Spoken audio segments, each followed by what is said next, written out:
St. Paul's United Methodist Church was one of close to 30 churches that were either damaged or destroyed 10 years ago. 2 of its members died. 99 families were without homes. Its lead pastor for the past 26 years is Aaron Brown, a man whose faith and leadership helped heal a community. Yeah, this survived, and it was turned to this page. Oh my gosh. And the passage of Scripture is for everything. There's a season, a time for every matter under heaven. The Bible at St. Paul's United Methodist Church hasn't been touched much over the past 10 years, nor has another relic that also survived the storm, this cross. How many times do I think about the tornado?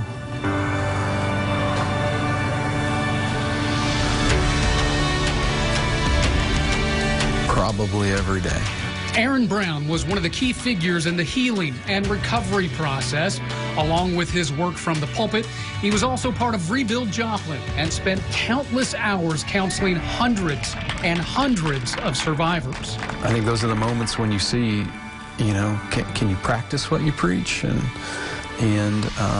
having been here for, at that point, 16 years as a pastor, realizing, okay, I've built a lot of trust over 16 years, and now's the time I have to utilize that trust to rally people in a direction of healing and hope and rebuilding not only our church, but our community. His rally work went into effect immediately after the tornado, and it involved a hammer that night in the middle of the street.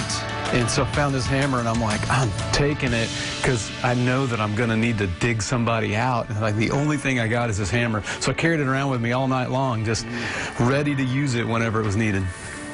I call it my yellow-handled faith hammer. You know, when it comes to my faith, what I realized, I don't know if it was weeks or months later, that the whole tornado experience and the losses that we had,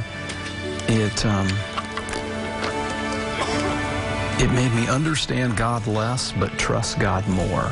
I saw how faith mobilized the entire country to show up here and say, what can we do to help? And people loving us without even knowing us. So I saw faith in action in ways that I never thought would ever see or have to see. Brown attributes his strength in the process in part to one basic trait: responsibility. Everything we have is a gift to be used in servanthood. So having been here in leadership for so long, I knew that that was a gift that I had to be a good steward of. And if one way I could be a good steward of that was to just be visible and speak and rally people local and rally people nationally, if I could do that, that's what I was supposed to do. So I tried to do that as much as I could. That included an 800-plus mile bike ride from Joplin to New Orleans in 2013, part of Jomo Adventures, which raised more than $155,000 to rebuild homes and lives of natural disasters. That was 2 years after our natural disaster, when, even then, Brown had and saw hope. I think the moment that I thought it was going to be okay was the moment I saw people streaming in from all over.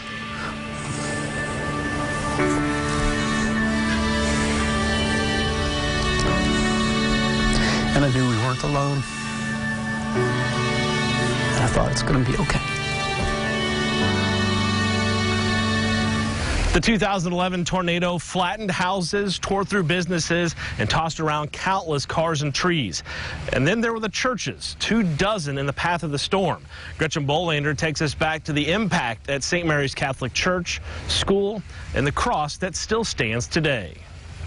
We kind of heard through the grapevine that the school and the church, you know, had really taken a hit. But when we walked up there and saw the total devastation, that, on top of tornado damage to Margie Black's own home, was very overwhelming. She was one of many St. Mary's members who lost their church home. So overwhelming to see the destruction. Decades of Sunday masses, prayer vigils, and choir practice reduced to piles of rubble. Patty Wheeler says it was a tough thing to see while remembering her daughter's wedding and dropping off grandkids for school. Just the things that we did as a parish family, at that moment walking through and just seeing that debris kind of put a thought in your head as, will it ever come back together again? It was a beginning, starting with cleaning up the wreckage of the church and school, something they didn't have to do on their own. I think the greatest blessing that came out of the tornado was the number of people from all around the world that came to help.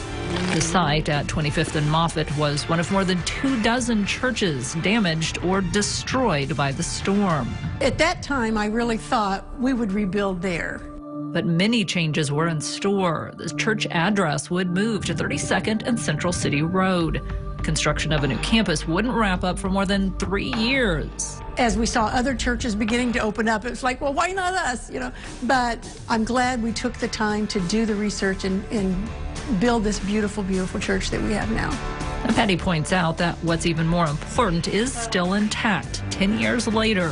What makes that building is the people that are inside of it. And the majority of those people stayed together. We came back together, and we're still together. But she still has a piece of wood from the original church that she saved. I mean, it's like saving something of your mom or your dad's.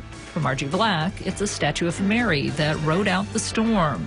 It was maybe a moment of hope, something that gave me some grace in spite of all this brokenness, that to find this statue completely intact, it's very special to us.